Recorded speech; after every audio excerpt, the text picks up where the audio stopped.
ज्या घडामोडी घडल्या, खास करून पेहलगावमध्ये झालेला हल्ला,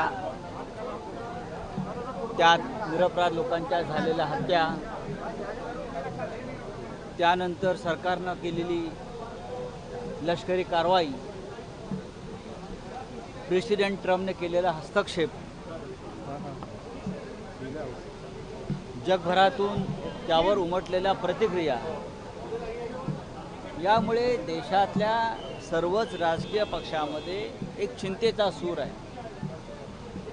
नक्की काय घडलं आहे आणि काय घडणार आहे या संदर्भात चर्चा व्हावी आणि त्या चर्चेचं व्यासपीठ संसद असावं, ही आमच्या सगळ्यांची भूमिका असल्यामुळं या विषयावर विशेष सत्र बोलवावं आणि चर्चा व्हावी आणि प्रधानमंत्र्यांनी देशाला संबोधित करावं संसदेच्या माध्यमातून.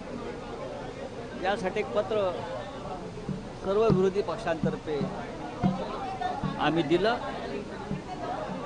आणि शिवसेनेनं सुद्धा त्या पत्रावर माननीय उद्धव ठाकरे साहेबांच्या संमतीनं सही केलेली आहे. मॅडम, आमची एक भूमिका अशी आहे, प्रेसिडेंट ट्रम्पच्या सूचनेनुसार युद्धविराम होत आहे, पण आम्ही मागणी करून जर सत्र बोलवलं जात नसेल तर आम्ही काय प्रेसिडेंट ट्रम्पकडे जाऊन हिंदुस्थानमध्ये विशेष सत्र बोलवायची मागणी करायची का?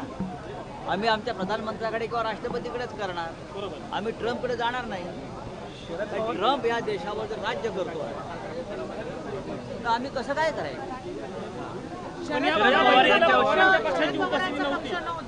बघा, स्वतः सुप्रिया सुळे या भारतीय प्रतिनिधी मंडळाचं प्रतिनिधित्व करण्यासाठी परदेशामध्ये आहे.